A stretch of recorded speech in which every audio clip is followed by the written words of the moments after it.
being with us today, man. Thank you, Dean. Yeah. So Mr. Dean has been very generous in sharing some of his time and bouncing ideas off of them. And,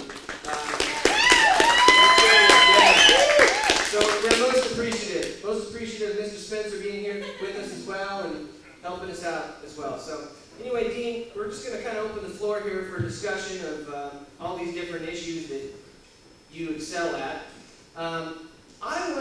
This morning we were talking a lot about, honor and dishonor. And I've been meaning to ask you about this. I'm sure you're aware, Gordon Hall talks about the 4 doors that we can go through in any offer and acceptance. You could accept, you could conditionally accept, keeping you in honor. Or you could argue, or you could just not say anything, those putting you into dishonor. But how do you feel about this, Dean? Because some of your methodology appears to not necessarily be accepting or conditionally accepting, but simply saying, no contract. So how do you see that? And could you talk about that a little bit? Because I've been trying to wrap my head around that. All right. I would usually start by explaining things, maybe even by scenes of movies, or I try to go away and just talk about things in terms that people understand. It's simplification. Obviously, from speaking to me, everything I do is simplification, right? And anytime somebody tells me about a new theory or something that they got going or whatever else, the first thing I like to do is I like to put it through some of my bullshit detectors, right?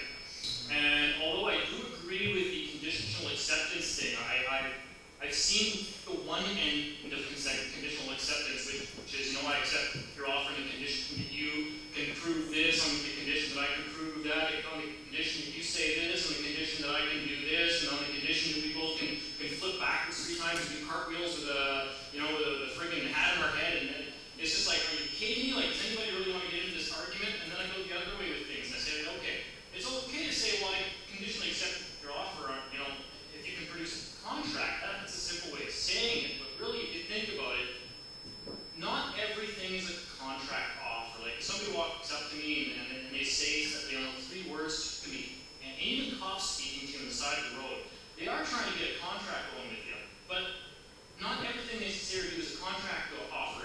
And for some reason, I don't know why, I think back to the movie The Life of Brian. You guys ever seen that? Oh, yeah. Monty Python's Life of Brian? Yeah. Favorite movie.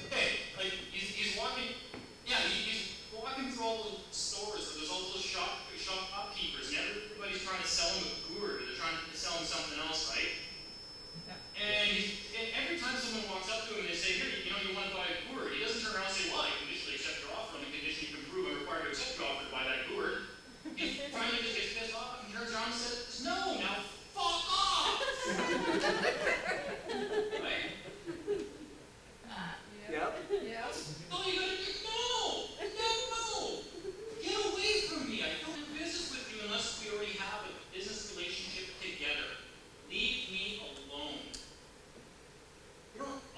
Some of that stuff just gets to be kind of utter nonsense, really. And again, it comes from the standpoint that people don't understand what's going on in the courtroom, and they get dragged into legal arguments, and they think that everything in law is a contract offer, and it's not. It's not what's going on. They're trying to drag you into an argument, and they want you to start arguing law with them. And the reason why you argue law with them is because law has no substance. If you don't have agreement with the parties, then you have to have an arbitrator. Sometimes it's going on in a courtroom, the conditional offers and all that kind of stuff. Well, I think it's seriously misused. I think it has its applications. Like, well, okay, a conditional offer is, okay, I'll pay you the $5 if you can prove I owe it to you. Yeah.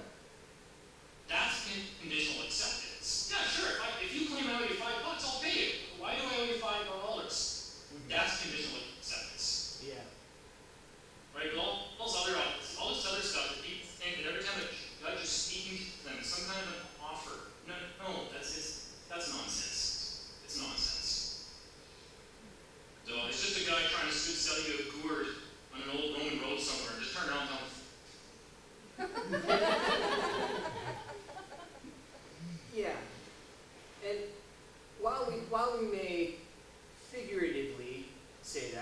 necessarily, literally, are going to tell the judge, hey, fuck off. Because that's may be construed as us acting dishonorable. Again, though, Dean, can you draw a distinction between when it would be appropriate to just say no and situations where it wouldn't necessarily be appropriate, or it would be construed as dishonorable to just outright say no? I know that's what we were basically talking about, but... Yes? Yeah.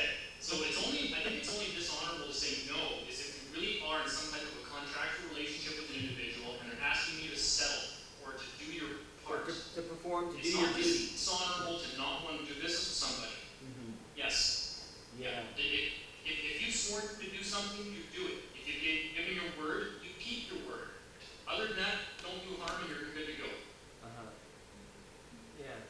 So, yeah, dishonor, clear that. I like to swear a little bit and say, no, I'll just tell them to F off. But I mean legally. Yeah. Yeah. The legal way of doing that is to say some real nice paperwork, right? So, I don't know. I hope that answers that question. If I haven't clarified something else you want me to cover. All right. All right. We have a request from the audience for a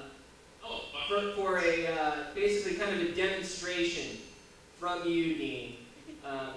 And I'm being put on the spot to be the judge, and you are you, I guess. All right. So is that okay? So let's try it. So I don't know. Whatever. I don't even know what they say up there in the court. Fucking what's something of the Court of Canada, the Crown. Would it be the Crown versus Dean Christopher Clifford? Yeah. Is Mr. Clifford here in the room today?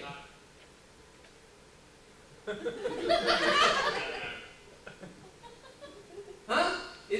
Are you saying that you are Dean Clifford? I'm saying I'm here to speak for that matter. You're here to speak for that matter. Are you authorized to speak on this matter? Well, I've got my written delegated authority right here with me, and if you're going to challenge my authority, I suggest you have yours with you, or I'm going to have sheriffs called to the room to qualify you.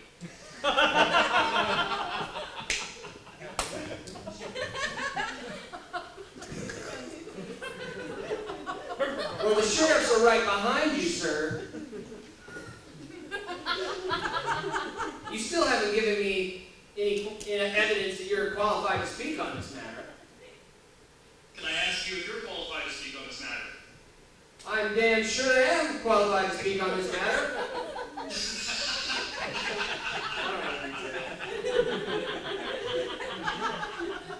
I'm terribly unprepared for this. I've never been the role of the judge before. I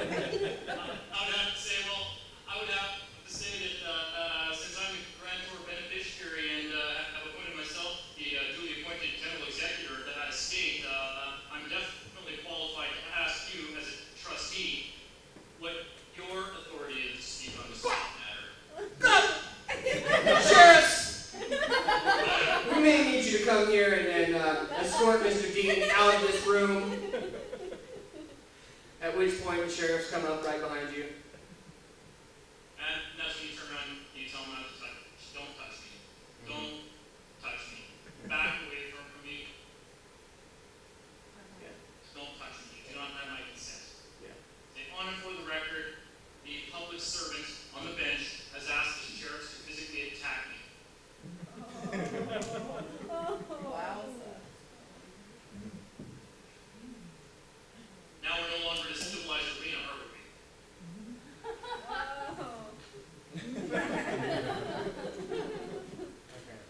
Well, honestly, I wasn't expecting to be doing this. I don't think I'm going to go much further with it. But you get the idea of kind of the beginning of what he's going to do. Yeah, it's all good. All good. Yeah. You're all the most judges up here, believe me. That was great.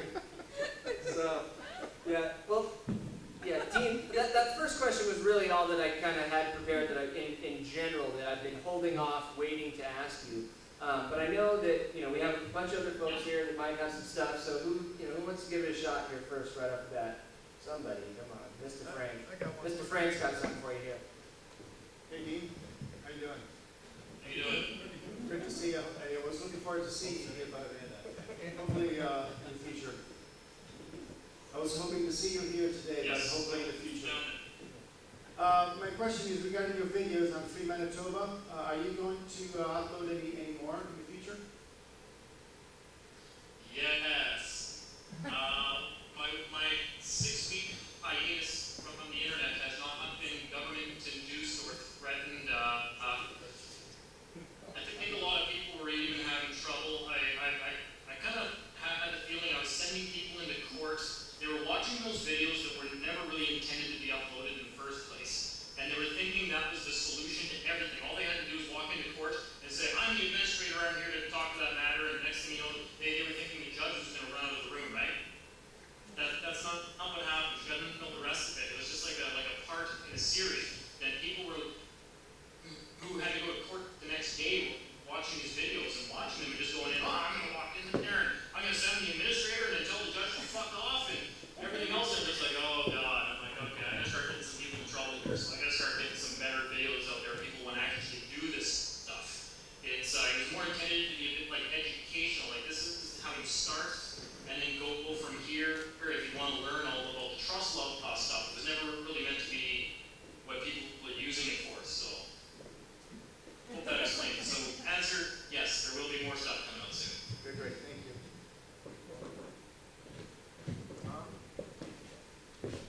Hey Dean, how you doing? I'm the bald guy. Describe yourself. Excellent. Clean, shaven head. There we go.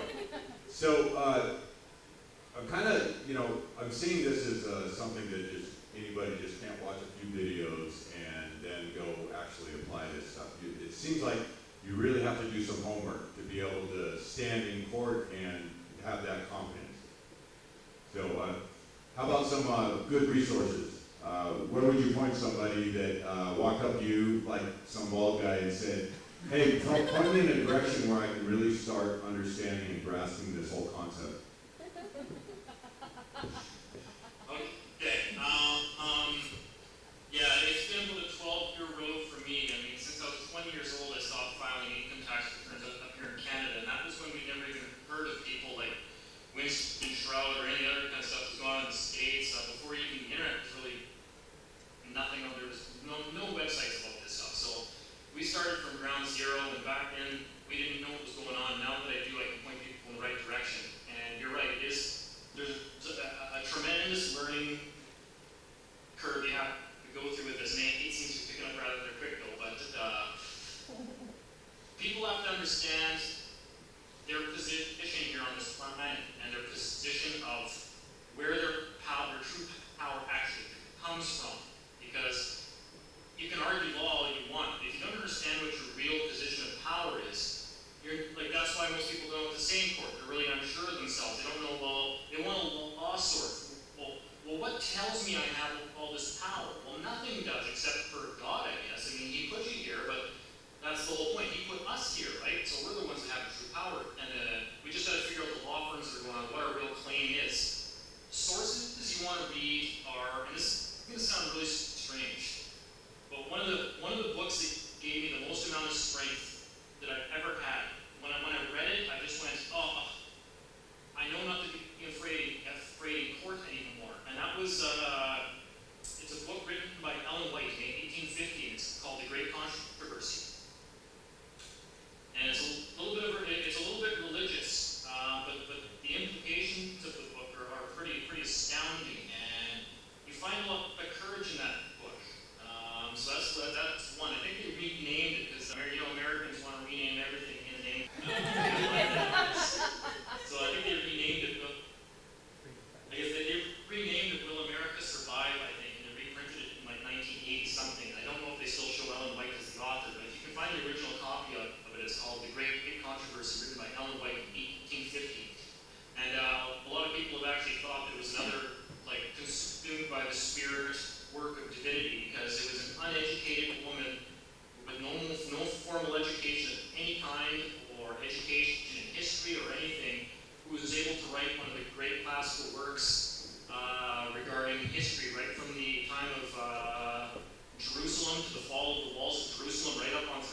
So I'm seeing, even with talking with Stuart earlier today, there's seems like a lot of this foundational information that we're finding is the stuff that is foundational to our law structure here in the United States. So I mean, I'm talking about we're going back into the early 1800s, through the 1800s, and checking those sources and how law was described then and accepted by our system then as law, and is the foundation for what we have today. Yeah, the only problem I can say with that is you've got to understand that actually law, even going right back to the early, probably to the 1200s, since was in the basket there in England, that's when they started to make law something that only existed for the purpose of confusing the masses, right? Law started to be something they used to mask the fact that people were really the ones that had the power. So that's why they used to call them wordsmiths back in the day. Like lawyers were wordsmiths. They were masters of rewording things and changing everything so you couldn't understand it. And even since going back to the 1200s, law, I'm starting to find that law is not something you want to rely on. Law is open to interpretation, right? I mean, even the word is has 17 different definitions. Which one are you using? Right? So you want to go back to American law even, you got to remember how many people that signed the Declaration of Independence were lawyers and Freemasons. That's another argument we don't even need to get into. I would not rely on case law. The conversation I had with the lawyer, the guy who pretended to be a judge a week and a half ago, who was really just another crown sitting on the bench. That's all he is. He's not really a judge. He basically said flat out, he started talking about case law with me. He goes, I could show you 100 cases where your argument failed. And I said, I'm sorry, but I don't think that case law is a responsible substitute for real law. And he just leaned back and just smiled. And he just went, okay, right? I don't care about case law. Case law is irrelevant to me, right? Because I don't know the facts of the case. I don't know what was presented. I don't know what definitions of the words they were using. I don't know what the intent of the lawsuit was. If you don't know the intent, then why do you give a shit about the verdict? There you go. So I would say be careful with case law, and even with going back 200 years to like the creation of the United States and stuff like that. You don't know the mindset that those people was back then. You don't know. I mean, try to read an English work from 200 years ago. You can't understand it without going back to the dictionary to say, what the hell does that word mean? Yeah, So but what definition were they using at that point in time? Because a minor change in depth. Go ahead. the point I was making about that is that we're using some of that. I see you guys using some of that information from the foundation of our law structure to use as tools when we do have those situations where we're going into the courtroom, on how we address the court, the right words to speak, and to kind of find that loophole within their law to get them off your back. And that's exactly why I tell people not to try law or going back and using law stuff from a couple of years ago, because I don't deal in loopholes. If I'm coming into a courtroom, I want to use something that's not a loophole. I want to come into the court from a position of strength, of equity that no one can challenge using color law, right? Using colorable law and using fancy definitions of words and trying to trick you, and that's I don't know how better to explain that. I would say just don't rely on those kind of materials. I'd say they're a good guide, but don't let them trick you into thinking that there's some magical document you're going to be able to produce that they're just going to run in terror from that says, look, this document right here says you can't do that, right? That's not what's going on in the courtroom. So, okay, let me get this right. I have not seen any of your material before, but I definitely will be checking some stuff out. So, are you coming at this whole thing from the sovereignty standpoint then? As in, Well, I'm a sovereign No, being. we are all sovereigns. If you watch some of the video, here's the problem. As a man, you're sovereign. As a man, we're all created equal. As a man, no man can tell another man what to do because we're all created equal. We have the right to contact with one another and everything else. That's not what's going on in the courtroom. What's going on in the courtroom is trust law, right? Plain and simple, it's trust law, and what it comes down to is courtrooms are worlds of legal fictions. And they're not arguing that you're not a man when you go in there. You know, people go in there and go like, I'm not a man, or no, I'm not that person. I'm a man. The definition of person is this. And that's not what I am because I'm a man created by God and everything else. And they're just like, oh shit, another one of these guys. They're like, they know you're not. They know you're a man, okay? Clearly, you're standing right there in front of them. They don't need a doctor's report to prove you're a man. Clearly, you're a man. The problem is you're there to play a role. You're there to be out a function. You're a piece on a chessboard, right? Now, people have to understand that if you're a player in a game, and there you go, I mean, that's right back to, you want to go back to Shakespeare, all the world's a stage, there's actors. They know you're a man, but you're there to act a role. And it's that role that you don't know what you are, it gets you in trouble because you're liable for what you do when you play that role. For instance, and I explain this as a hockey game. Unfortunately, most Americans don't know what hockey is. We play it once in a while here in Canada.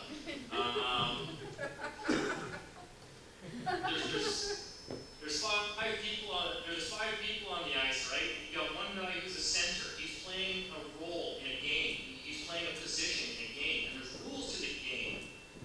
And if he's stick handling, he goes to do something, and he say high stick somebody, and the ref comes over and says, hey, you high stick. You're not allowed to do that in hockey. Is he gonna turn around and say, hey, fuck you, I'm a man, I can do whatever I want?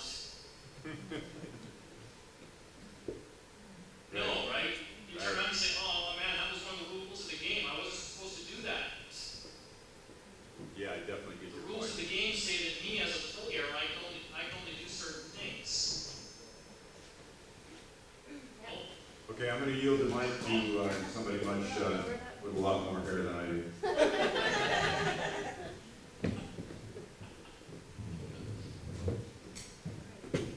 Hello, me. I have a question. I was curious about, because I've just recently started watching your videos to understand where I'm at in the scheme of things, and the birth certificate and the name all caps on the birth certificate. My question is like, I would assume it doesn't affect it. It shouldn't, but changing your name. Because the name I go by is no longer what's on my birth certificate. So that means nothing. I mean, that doesn't change anything, right? No.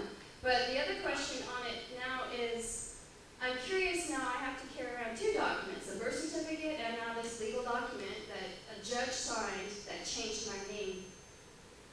Because I was wondering how, because then it basically, didn't I just go into court and give him the authority over me to make the decision of changing that name?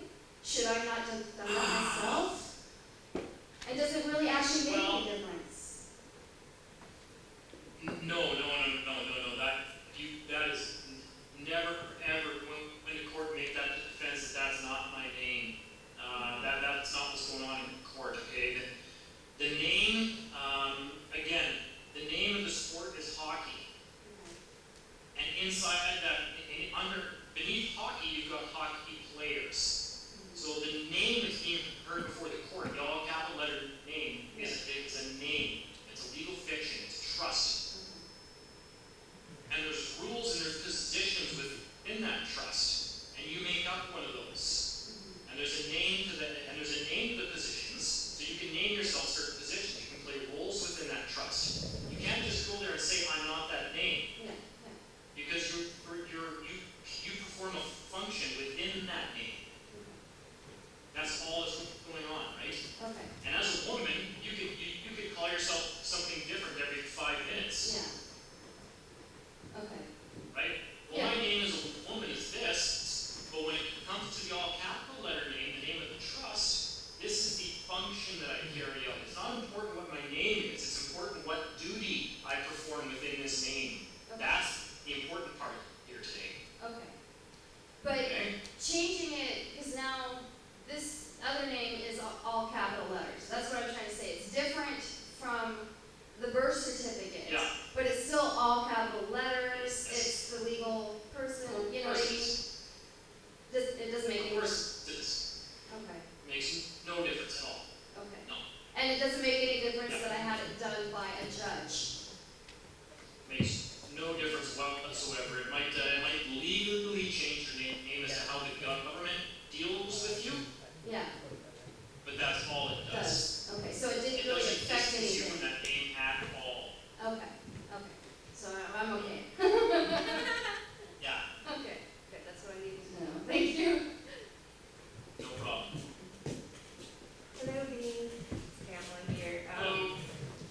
of them is a tax lien from the IRS. So maybe if you could just go over the basic administrative process for people. Okay. Okay?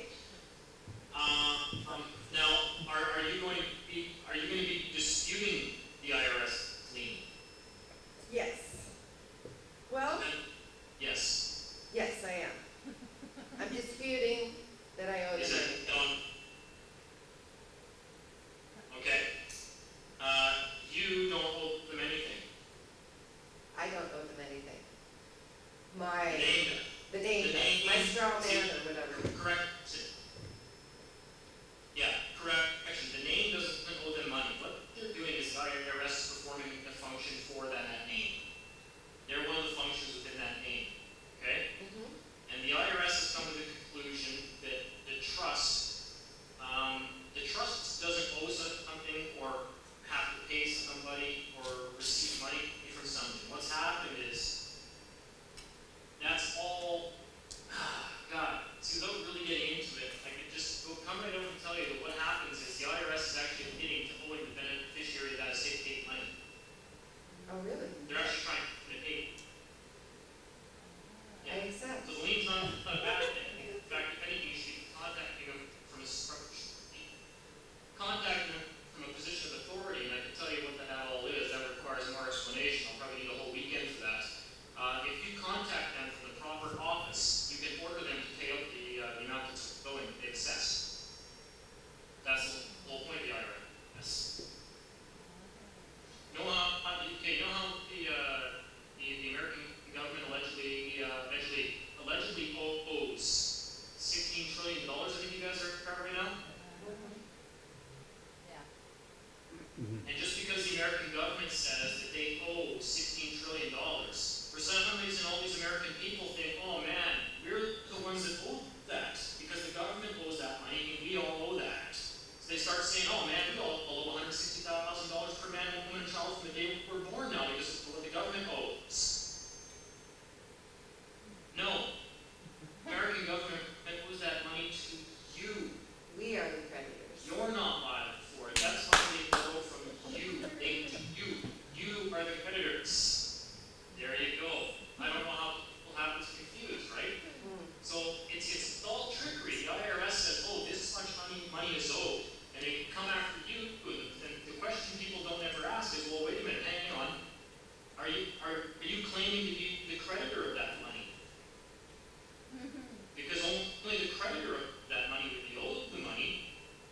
And it seems to me that you're the debtor. You're the government. And if you're the debtor, I'm the creditor. So pay up. So I'm going to give you 10 days to pay me out the money. Does that make sense? Makes sense. So the specific steps along the way to get those communications across. I know there's a variety of ways to approach this, but Yeah. Simple little questions like what I just covered tonight. Yep. Boy, that's almost. too much detail on. Let's get into the specifics of the administrative process. Me telling you how to go after the IRS for your assessment before I have to turn that little red dot show up on my head and I go home. Gotcha. Okay. No problem.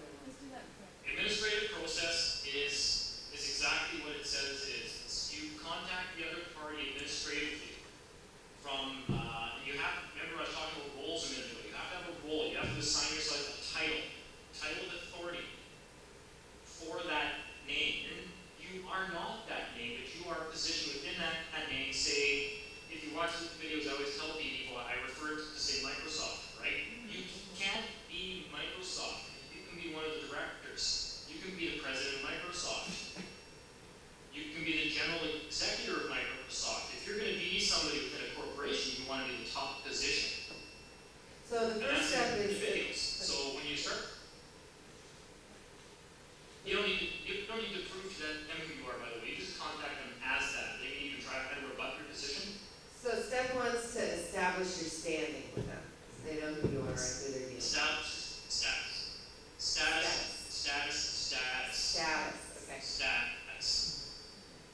Establish start asking them questions you want answers for. And if they don't answer them, then you start to default them. And that's the 3-step process where you can even, whether or not you're sending somebody a bill or you're asking questions about whatever their claim is, you're going to give them 3 opportunities to produce their claim, factual evidence of their claim. If they don't, after the 3rd time, you just default, right? Yep. So that's effectively what administrative process is. Yep. So, Yeah. you know, I'm studying, I'm learning, I'm growing a lot from this experience, and I'm really excited about it. But I also know that, you know, we get eager to kind of go try this stuff out. The only way I'm going to really know it is by experiencing it. So, but I'm kind of hesitant to just start. Am I ready, like, for something that simple? I know it depends on if I have anything, how much I have to lose. I feel like this is somebody else's situation, and it's an opportunity. It'll be fun. So I just want to go for it. But do I need to really continue to dig in for a while, general understanding, or just go for it?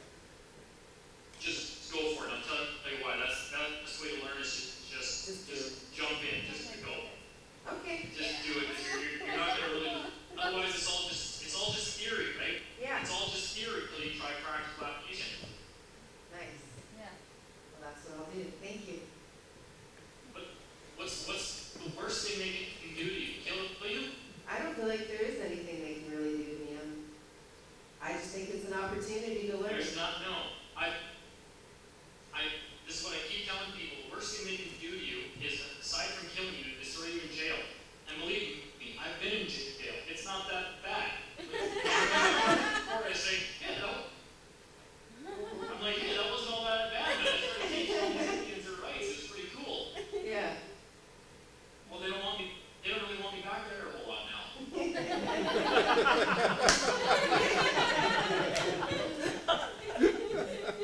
Right.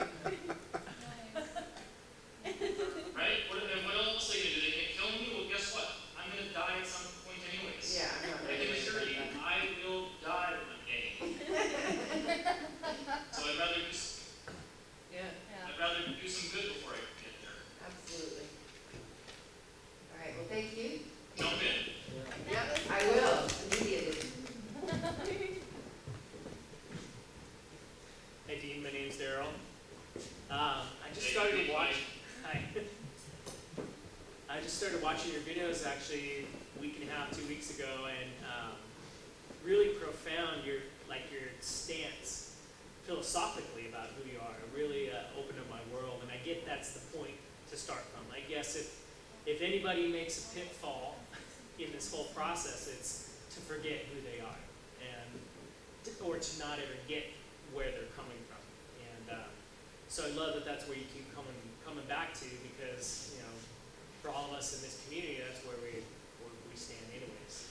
So on that note, then I'm starting to realize that people are waking up to how our economic system runs, this system of capitalism, and that we've been looking through a porthole inside of a ship, and that there's actually all these forces that are running our economy that people haven't even realized. And so, every once in a while I get crazy downloads that happen, and I have to wake up and figure out what to do with that information. And one thing that came in is an economic system that is completely, basically opposite of the current one, where we actually produce all our own money, each individual. Where actually we derive all the value. Like you said, it's how it occurs anyways. This whole entire economic system is based on our value that we bring to the table. But that value, we don't even realize it. If the government shut down today, we'd still be teaching kids, feeding people, farming fields, paving roads. We'd still be producing value. And so I think there's like a transitional economy that we're probably moving to, and maybe quicker than we think.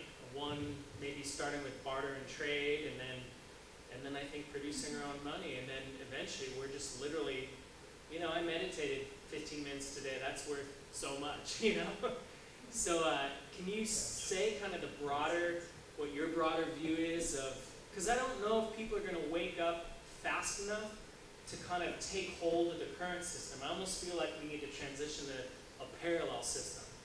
So can you kind of address what you see? Oh boy, wow. There's a lot of things that I could get onto there. I honestly see down in the States, or I noticed a couple of states that are starting to print their own money. They're starting to get into their own money. They're starting to get away from the American dollar. The American dollar is going to collapse. All that's going to go on. I really don't think we're going to find ourselves back, trading some meat for a bucket of fish and all that kind of stuff. I mean, society got collapsed outright for that. It doesn't seem plausible that that would happen. There was the Liberty dollars there a few years back. That guy in the States came up with the Liberty bucks, and the U.S. government ended up just coming in and arresting them and seizing all the Liberty dollars because it was actual silver dollars they were printing and issuing, like real coins. I think they're trying real hard to keep this stuff, alternative currencies, under the wraps, but they just can't do it anymore. It's going to fall apart, and the people are going to take the power back. And what's going to happen is the pendulum is just going to start swinging the other way. It's all that's going to happen is they reach their focal, their max for probably about 10 years ago, the federal government. And back when they were murdering Americans there at Ruby Ridge and Waco. Well, I think that was kind of the point where their power started to wane and started to go the other way, and people are just they're tired of it. But alternative currencies just are popping up all over the place. In the next couple of weeks, you're going to see one of my own organizations getting launched. That's kind of why I've been doing a little bit of a hiatus. Yeah. We're going to be looking at a worldwide organization for people to join with. They rescind their citizenship to nations and we're going to join ours.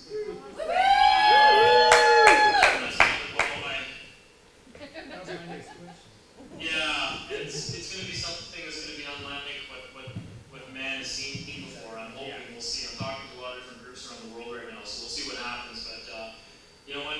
Every couple thousand years, a new form of government comes along, or they try to push democracy on people, and I think man's ready to evolve beyond government. To be honest with you, I see some big things coming. I agree, and I don't.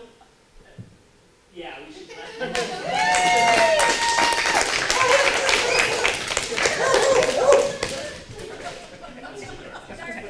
I don't want to sound like a say somebody from Iron Mountain or an elitist here, but when we look at establishing like successful communities, conscious communities, whatever you want to call them, there is a huge component of people who have the ability to see clearly, who they are, to recognize their own shit, there is a certain kind of level of awareness required in order for some of these systems to operate effectively. Otherwise, you get one bozo who can just crash the whole thing. So, as we look at, say, new economic systems and new virtual communities that we're putting together,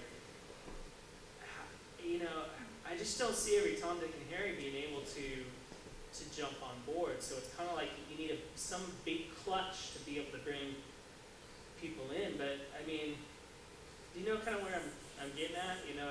They kind of in a way have to be exclusive, but so. Well.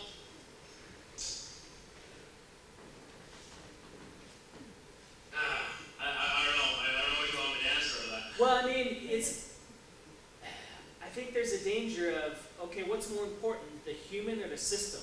And these are the problems that in humanity we've made these mistakes forever, where the system becomes more important than human, and yet to a certain degree, the system, in order for it to function, has to have some importance, or people have to get on board with the game. Like you say, if you're going to play hockey, in order for it to actually work as a sport, everybody's got to agree to the rules, So, but not everybody can play hockey in the pro leagues or even in the amateurs. It's like, so say if you're developing a system, you do have to establish your own policies, and then you wind up kind of looking like the man, and so how do you get around that? I think I think that the problem is too is that boy, it would take me hours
like you say in your videos, where to have a greater level of freedom, or to be free, to be sovereign, means that you are accepting full and total responsibility for your life, and therefore, and your community, and the place in which you live. And so, to be truly free means you have even more responsibility, but not as a burden, as a you know, it's liberating responsibility. Yeah, I mean, did you want to say something about you? No, but you Okay. finish up and I'm gonna ask you in a minute. And I just have one more question. This is bringing it back down to earth a little bit. Is me personally would love to get out of debt, and so I kind of have this question between how can I use the public trust? It's more of a philosophical question, using the public trust to benefit me versus moving further away and becoming my own free person. So, thank you. That is the question. I'm waiting on somebody asking that. Now you gotta remember, the trust was created for your benefit, right? Yeah. The problem is that we've allowed government to convince us that because of the name, we're actually the debtors, the liable party, when we're not. The government we're the creditors of the government, period. The only way that they can generate money is by leveraging against us. We all know that. That's just Federal Reserve 101 for people that first get involved in the common law movement. So if somebody has to come to me for money, well, that puts me in the position of a banker. I'm the creditor if somebody's coming to me for money. If I'm securing somebody else's debts, then I would assume their liabilities. That puts me in the driver's seat. That means that any amount of money that's owing is due to me. I'm the creditor. That doesn't put me in the liable side of the equation, right?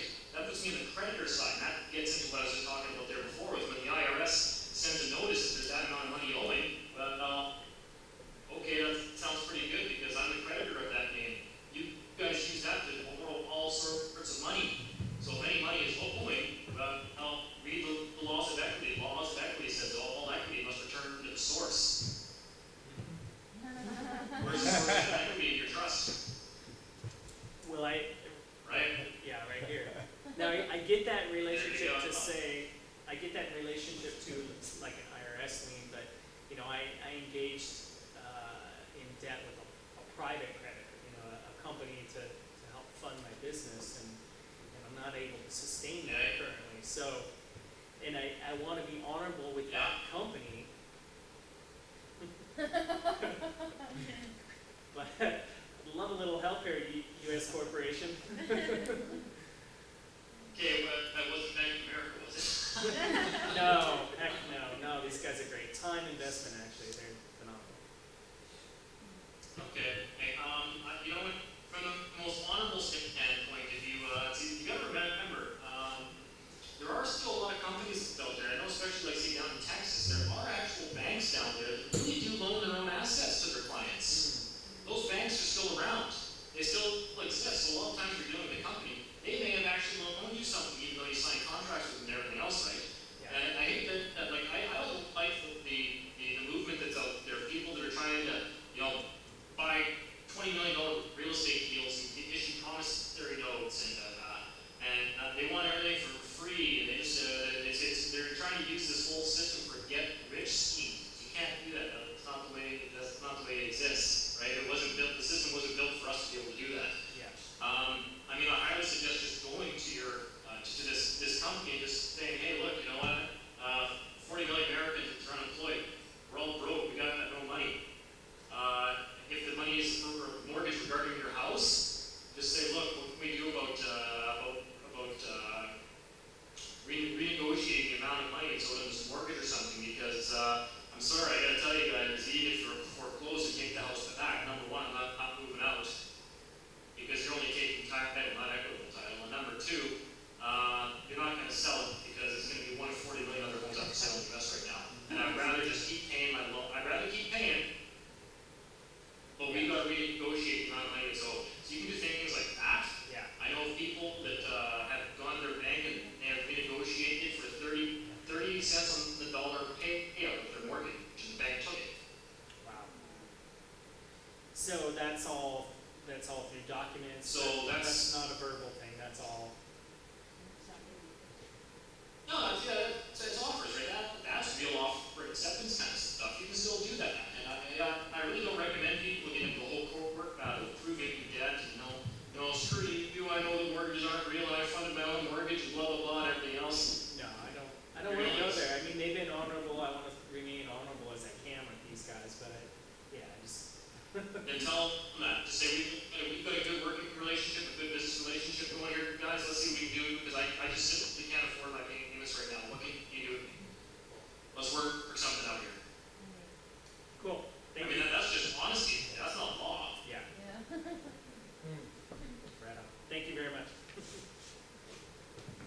if you could speak a little bit about fee schedules and how you kind of use that to your advantage in certain situations, and maybe an example of one of those situations. Oh boy, you want me to name one where it's worked out to my advantage? Sure. They normally don't care. You guys all see the videos online of people get pulled by the cops and like, oh, I accept your offer on the condition you pay me $50 billion for blah, blah, blah, blah, blah. And the cops are like, yeah, sure, whatever, man. Maybe that's not a problem. You take you, they beat you, throw you in jail, and you try to collect on a $50 billion note you generate against the cops, okay? No, it's not going to happen because the fee schedule definitely works. The problem is, number one, you do want to pick a reasonable amount of money. Is it really worth $50 billion cop told you over without a cause of action? No, I make $30 an hour at my job, officer, but if you detain me for 10 minutes, I'm going to charge you $30 billion. Okay, from an equity standpoint, that just doesn't hold up. But I mean, I've done that. I think loss of life on my fee schedule is like $10 billion, but that's loss of life. That's what the loss of my life is worth to me, and to my heirs and assignees of my estate like that high. I think my life is genuinely worth $10 billion, not 5 minutes of my time for getting pulled over. And then it goes down from there. But basically, your question is, yeah, it's legitimate. I'm in the middle of collecting on a couple right now. Once I finally perfect the process, and they're scared enough to come to the table. And what they're going to do is they're going to come to me. They're going to do what that last guy was just asking me. They're going to come in and they're going to say, hey, look, how much do you want? Because yeah, you got us lean. You put a caveat on our government building. How much do you really want? Okay, your lien's for $26 million. How does $500,000 sound? And they'll probably pay that, right? What am I going to do? Say, no, oh fuck you, the lien's for $26 million. No, we have to do $500,000. But you just got to give notice. You just got to give notice. Same place, they status. They got to know who you are. The other one is notice. Send a notice off to everybody, right? Just like this. They have a car for sale in the front yard, and you put a sign on that says $5,000. You want to make sure anybody going by knows that is worth $5,000. Whether they steal it or give you $5,000 cash, it's still worth $5,000. So send a certified letter, the Attorney General or whatever they're called down for your state. Send them for the Attorney General for the entire United States. So you guys got for legal people to let them know what you're charging for violations of your rights. But even then, you can't go to court. You can't argue you owed $10 million for violations of your rights as a 14th Amendment citizen because you have no rights as a 14th Amendment citizen. Cool. Well, thank you. Right? Oh, it's all good. Cool. Awesome. I don't know if I can specify anything more around that blurb. If there's something you want me to kind of elaborate more on, let me know. No, I was just kind of wanted a general rundown. He's got some other stories about Okay. using the Just give them notice. I think I explained the process on one of the videos. Type up the schedule, and then you send off notice, registered mail, give them, say, 21 days to reply, to negotiate pricing with you, to rebut it, say no, F you, to do anything. After 21 days, if you haven't rebutted, or you haven't sent me lawful excuse as to why you think you would owe me this money if you physically harm me, then it stands, it's agreement between our parties and has full force of law. And after 21 days, defaulting with a certificate of default you had notarized that says they did not respond, we have agreement to the parties, it's been certified by a notary, and then send them a copy of that. Keep the original. Awesome. Cool. Thanks. There. just to set it up. Hello, Dean. My name's Neil. We spoke briefly actually a couple of weeks ago on a conference call with Neil. How are you doing? Nate, sorry. Is that a Thor's hammer pendant around your neck to begin with?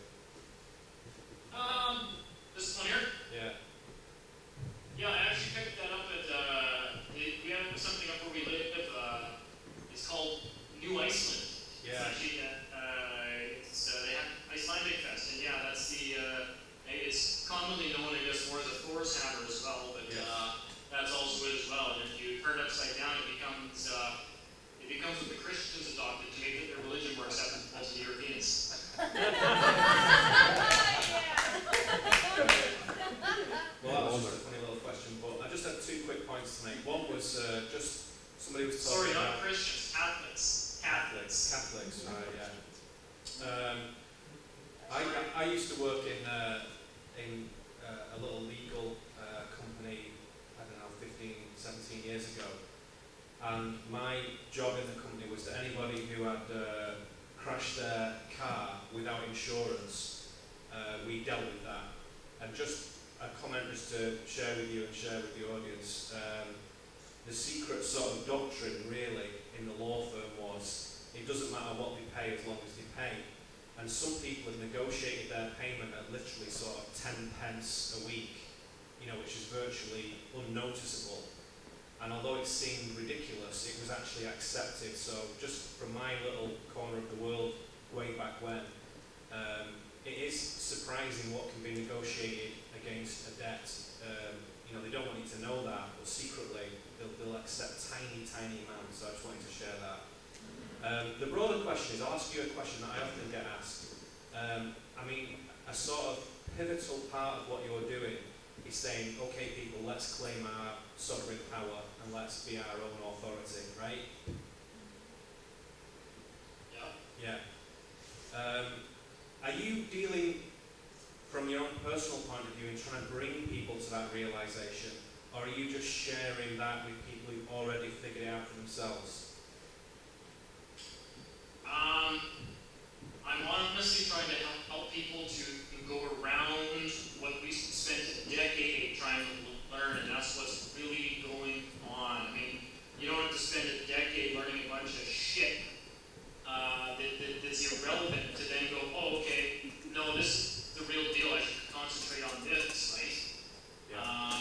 Like, I'm not one of those people, oh, no, you have to pay your dues, you have to go through all the nonsense we did before we're going to release the mystical information to you. No, I'm just going to tell you.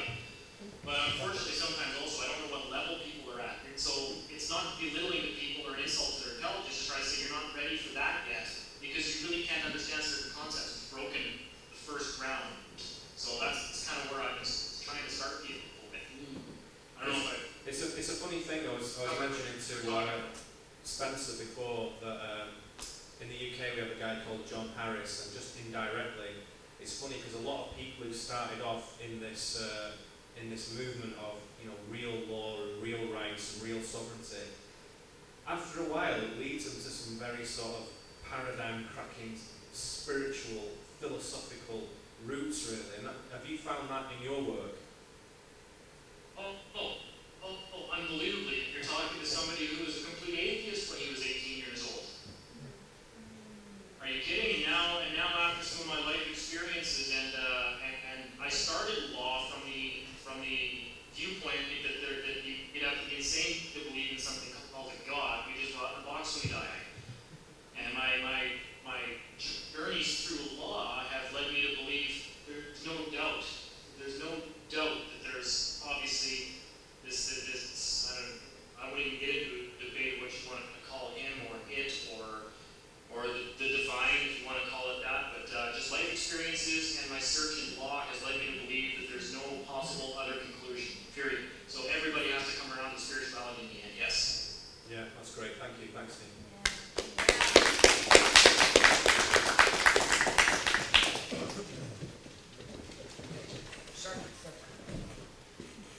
Hi, Dean. My name is David. I work for the government. No, I really do. I do.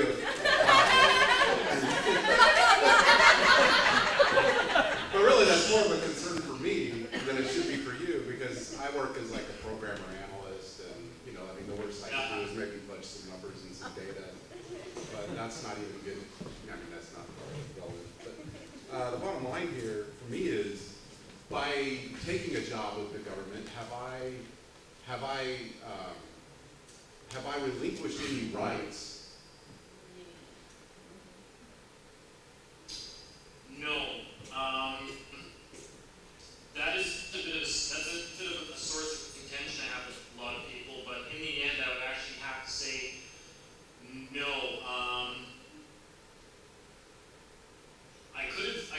I'd say 2 years ago I would use the argument, yes, you're working for the government, you have to pay income taxes. No, you haven't relinquished any rights. You got to remember, because when you're working for the government, you're performing a function in the government, you're fulfilling a role, a duty. That doesn't transfer through to the man, that transfers through to the role you're performing. As long as you contract in that role, you can't be held accountable. It doesn't mean every statute of government is now applicable to the man. No, that's not the case. I agreed to a contract to program computers. The government gave rise to this job through this branch of government I work at. Is what's applicable when I'm here working. When I'm off duty and the cabbie light goes off, the cab's not on duty anymore, I'm just a man and that's it. And then even the taxes they take off your paycheck, not your paycheck, paycheck in the name of the trust, like I had said to the girl there earlier, when it comes tax time and you get your bill, it's a bill, but it's not a bill you have to pay. So we just assume it is. Well, that's a great answer. Thank you.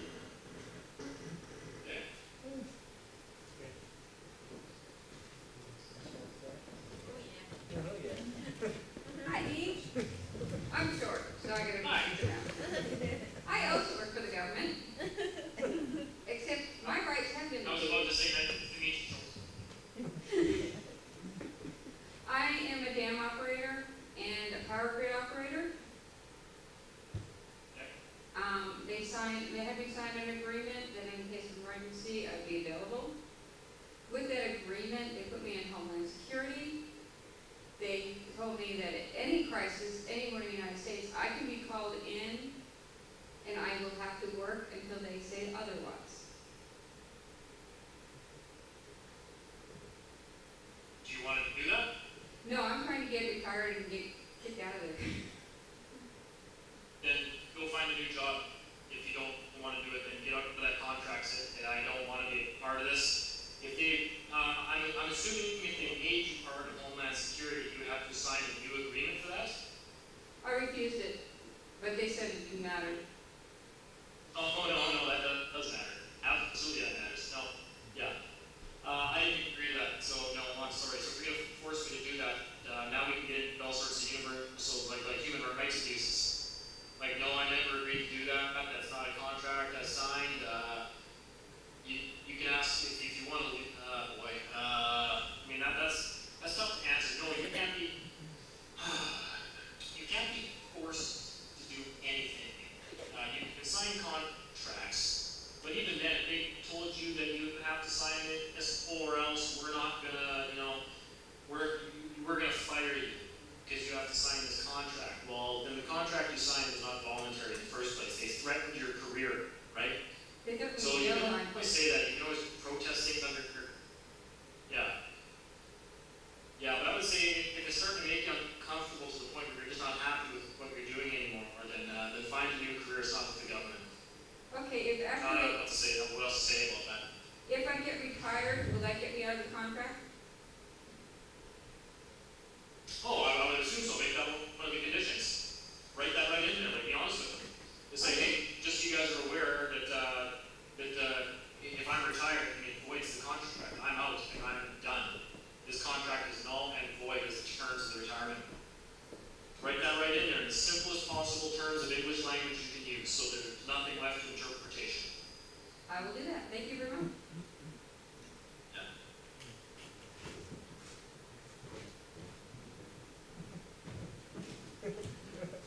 Hey, Dave, James here. How you Hey, how's it going? Oh, it's going, you know. I don't know how yet, but it's going.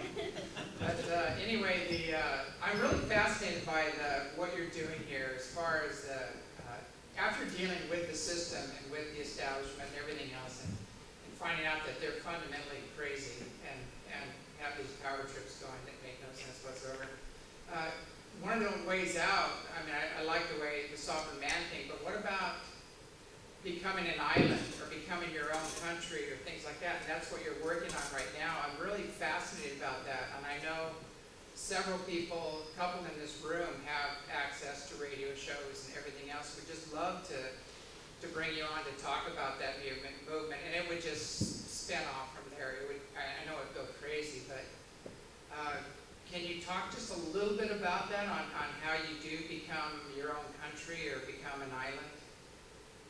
Because one of the ways I'm seeing that's one of the ways to stop the whole nonsense. Just say I'm not part of your program anymore. Yeah. As a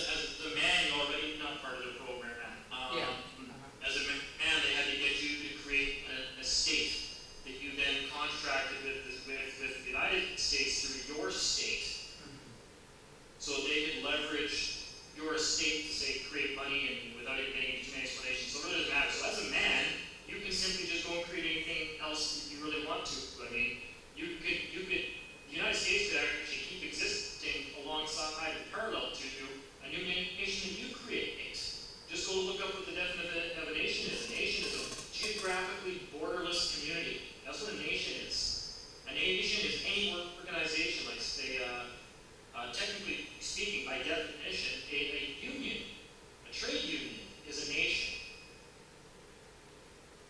So anybody can do this. We're men. We create. Man creates. We were given dominion. Genesis 1:26. I give you dominion. Right? So as long as we're not violating anything in there, we can go and we can do whatever we want. We can create our own associations. We can create our own nations. We can create anything. That's what we do. And just the definition of what a state is, when you become your own independent state. And it's pretty telling that the all capital letter name is an E state, right? All you have to do is drop the E, and it's a state. It's the same thing, right? Okay. The state, you people live in the actual state of Washington. It's just an estate. It's another type of estate. And 50 of those states got together, and they formed a compact. They formed a federal estate. That's all it is. So you guys have joined something that's bigger than yourselves, but you can always go and create something new on your own while the other one is still existing. And That create, system's just going to die and go away here. yeah, so create a Right. sovereign, like a sovereign nation or a sovereign state, just by claiming it. Is that what you're saying, or? Yes, well, no, what I did, well, actually, I'll probably talk maybe more about that privately, but let's just say, for lack of an explanation, I always like to try things before I tell other people to do it. So I did that. I don't mind using myself as a guinea pig. So one of the video stuff here a lot earlier too is about, I guess about 4 weeks or so ago, I guess ago now. I basically have, I have not physically left Canada, but my state left Canada.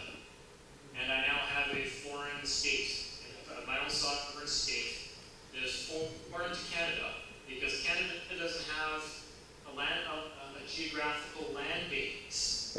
It's a legal fiction. It's registered in Washington, D.C. It's a corporation. We know that. It all goes back to the Corporation of London, right?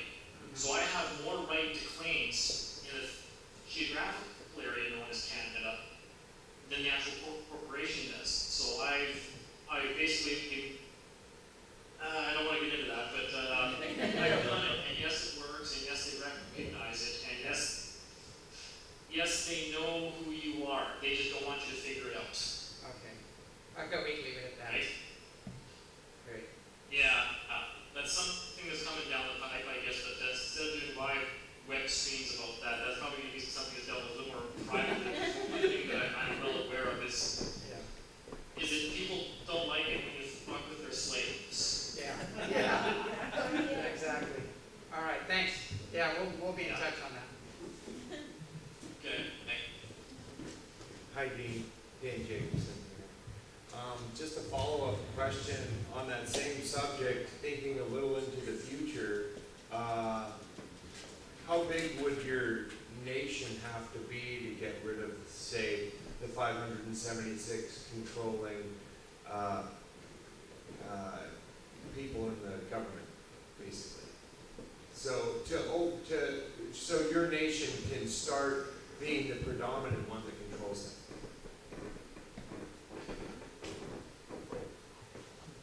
Oh no, I don't want to control anybody. No, yeah. It's about removing somebody else's control over you.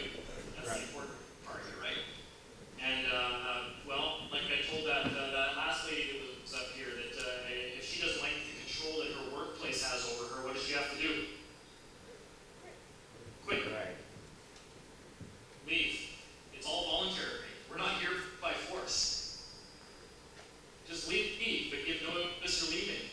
You already have your own sovereign state. If you want it to be, you just have to leave. And take it with you.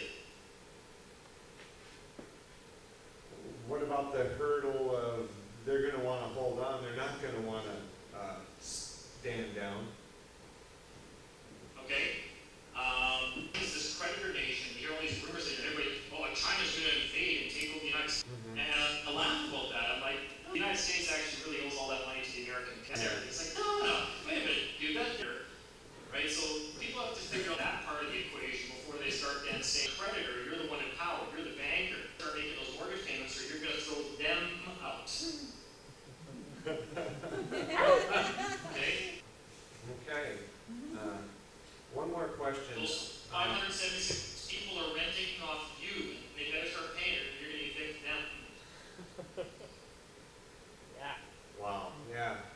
that's gonna take some getting used to, thinking that way.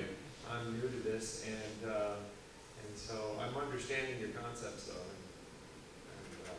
One question for you, I have a child custody case where 6 years ago I got divorced, and my wife has basically been holding my kids against their will for almost 5 years, and they've been begging and pleading, and there's nothing I could do to prove emotional neglect, and I've spent $4,000 on lawyers, professional counselors, all to be told in the end, you have a 10% chance and you're probably going to spend about $40,000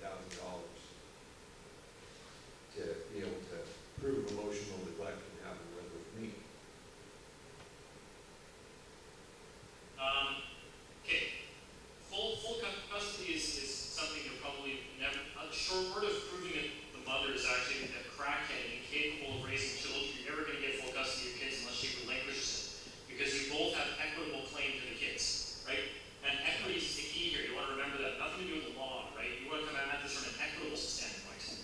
And don't try to use government statutes to your advantage. Don't try to use government law. Don't try to take it to court. Don't do anything. What you want to do is you want to do an administrative process on her, and you want to go down and you want to file UCC claims against the birth certificate names of the children.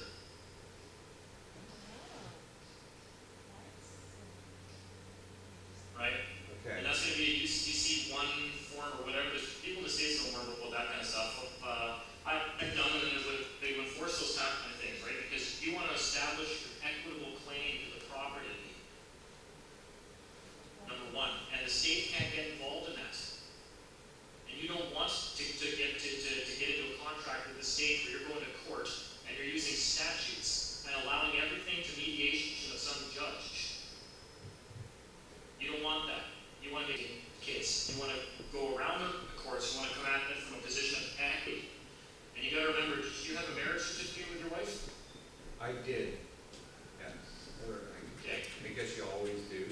Well, yeah, that's a contract. People have to remember, marriage certificate is a contract. It's actually the merger of two different states or corporations, if you want to call it that, because that's why the government apply for it. A marriage application, a certificate, and all that kinds of stuff, right? Mm-hmm. So if that's already been destroyed, right? Like if you guys already got a divorce or whatever you get, either way, you want to make sure that contract is over and done with and rescinded, and then you want to come back and you want to claim your kids, your flesh and blood children, as your own property.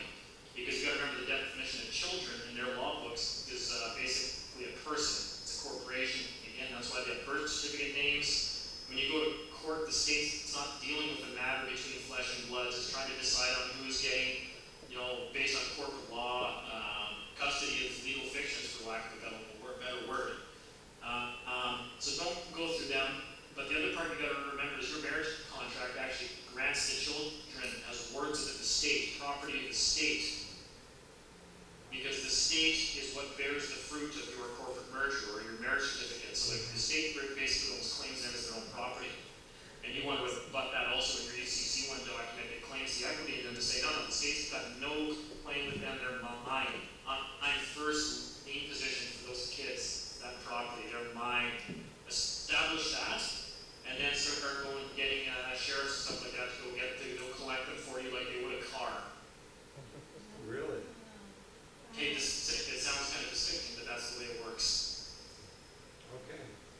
Thank you very much. Equity, come from a position of equity, those are my kids. Yeah. Yeah. Okay. You've been very helpful. Thank you. I hope I have been. No,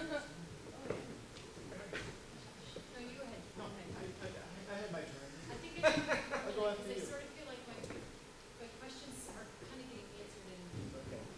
okay. Any strike again? I want to come back to the fee schedule. What's your take on actually enforcing or collecting on the fee schedule? Oh man. I think it's going to happen again. It's like the other person's going to say. It's not going to be a matter of when. It's going to be a matter of how much, probably. How much are they really willing to pay me?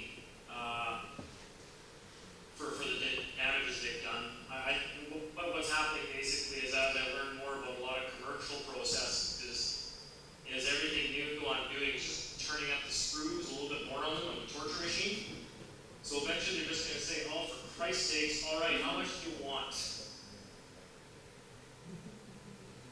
Right? I'm not going to be walking in there with some magical document that says, see here? See this document? Pay me $26 million right now. Like, it's just not going to happen. So. Actually, I was looking for the steps, the necessary I don't know if that steps. makes any sense, really. The necessary steps? Steps, okay. Well, gee, to do with like a commercial, coming from which kind of a process? For example, let's see. Well, say that you get arrested, you get a fee schedule in place, and you have you're arrested for 2 days, and your fee schedule says that you charge $1,000 an hour, so that's $48,000 for them to keep you in jail. What steps do you take then to actually collect on that? Okay, there's a long version and a short version to this, and they're both basically a commercial lien process, and I'm a big fan of commercial lien processes, and I think the first one I ever learned was from a Winston Stroke process, and I added my own improvements to it and changed it around a little bit, but if you want to start with, and this is all equity now, you got to remember, when you're coming at somebody with a commercial lien, this is an equitable claim. That's why people are always like, well, where's the law backing this? Where's the law? And it's like, no, there's no law backing this. This is an equitable claim. You're establishing a claim in equity. And equity and law are two different things altogether. So you want to start with your affidavit. That's the foundation document. There's nothing above the affidavit. So you swear an affidavit of all the events, and you serve it on the other parties. And I will also serve a copy on the head of whatever state you were kidnapped in, right? If you're thrown in jail, if you guys have an attorney general for a state, serve him with a copy as well as the cops. And then after 30 days, your affidavit will cure, and it goes unrebutted. And your unrebutted affidavit is irrefutable proof of the events that happened. So after 30 days, you send them a certificate of default. You have not rebutted this affidavit. It stands as fact. Now you've got the proof of your damages. So if you want, in the meantime, you could have started sending them invoices already while your affidavit was curing. And you can send them the invoices for how much you were damaged by. You got to remember, injury not expressed cannot be addressed. So you have to express the injury, that's the affidavit, send them a bill, an invoice, and you want to do that 3 times, probably 15 days apart, I don't know, even 9 days apart. You want to send them the first notice, second notice, third notice, and then a notice of default and dishonor. It has been given 3 opportunities to pay, you defaulted, and so you want to default on that as well. So now you've got the affidavit and the certificate of default, and you've got the three invoices and the notices of default, so there's probably 6 or 7 good documents right there. And then you want to send them something called a commercial lien. And the commercial lien is the affidavit attached to the, like an invoice, along with all the other documents backing it up. It basically sums up the entire case, everything all stapled together. The document actually says commercial lien right on it. Because there's several international laws regarding commercial liens. You're not going to find statutes from the government on commercial liens. You have to go to international law. So you're coming after them internationally is what you're doing with a commercial lien. And it's a lien in equity. So that's the process. There's about 9 steps to it. Once you've got that commercial instrument, then you can go file the UCC and start going after them internationally. Okay, thank you.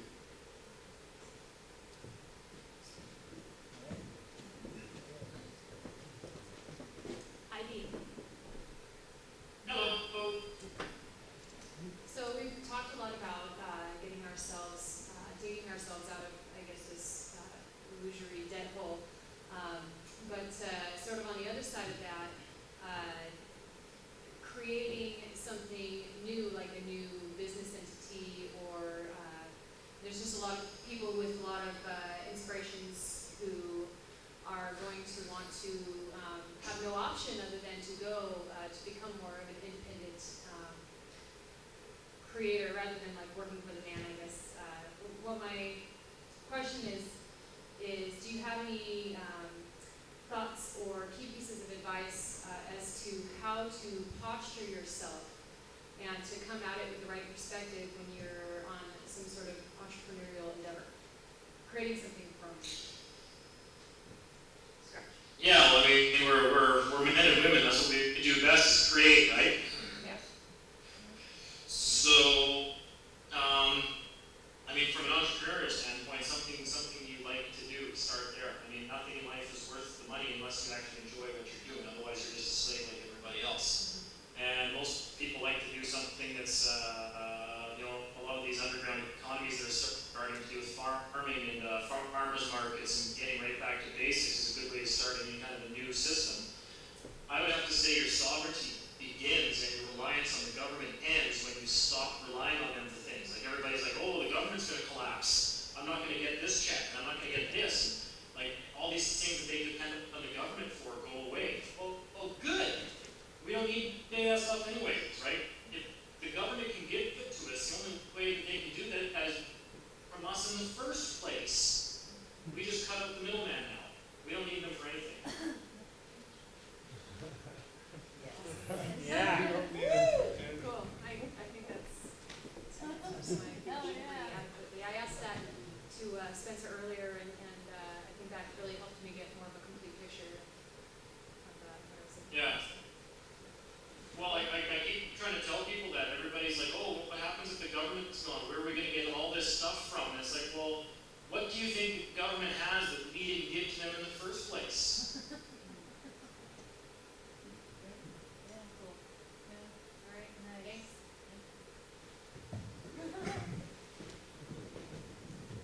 Okay, bald guy's back. Yay, bald So, guy. first of all, I apologize to Spencer, I called him Stuart earlier. I don't know, brain fart. Anyways, I've got, well, I do a radio program myself, and I kind of like to talk to you off the air besides this also, but how do people get a hold of you and start working on, you know, picking your brain? Have you got a website up, and I know you're talking about creating a nation state or a nation within the nation type thing. How do people find this stuff? I would say, well, getting a hold of me is a tough one because that's actually one of the reasons too is 6 weeks ago when this stuff went on the internet and I wasn't really expecting it was going to happen. I started getting so many emails and so many messages and so many people adding me to Skype and Facebook. I took my Facebook account down and I've got hundreds of people on Skype I don't know, I get messages all the time. I can't respond to everything. I just can't. I tried for the first couple of weeks and I was just it's like, oh my God, I just can't do this. The nation state thing I'm talking about is probably not exactly what most people are thinking. You've got to realize that I kind of see in the future a world without with the systems we have in place right now. I think man can evolve beyond the governments we kind of have in place. I would say it's more of an alternative system to what's going on right now. You can even coexist with it, but we don't really need.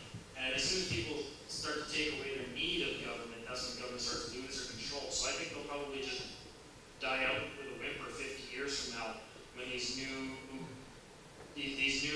societies kind of start to take root across the world and people start to realize that, yeah, we don't need war, we don't need governments anymore, we don't need all this bullshit and debt and lies and assholes. Let's just do our own thing.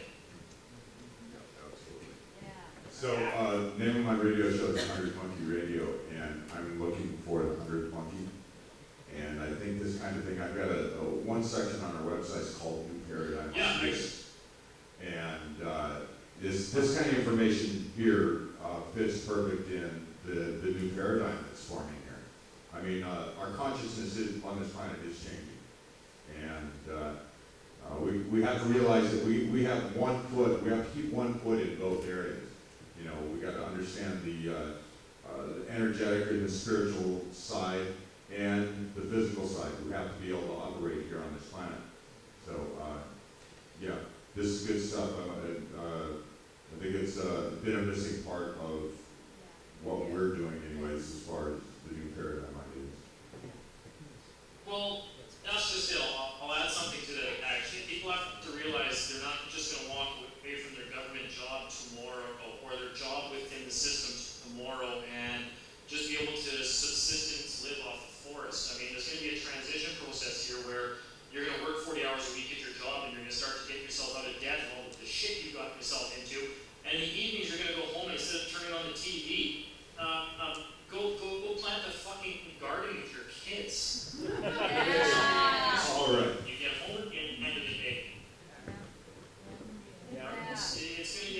step in, one step out until you can finally take the step in the system out altogether. It's going to be a transition, no doubt. Yeah, I noticed on your Skype, your little messages, does anybody else smell that? The revolution is in the air. Something to that effect. But, yeah, you know, it's an evolution. Yeah, I mean, we look around, we certainly see that's happening on multiple levels. This one will not be televised. It looks like we're running out of tape, and then that's maybe it for today, Dean. So we just wanted to thank you again for sharing your time with us and for sharing your coaching, your wisdom, and your expertise and experience. So, yeah.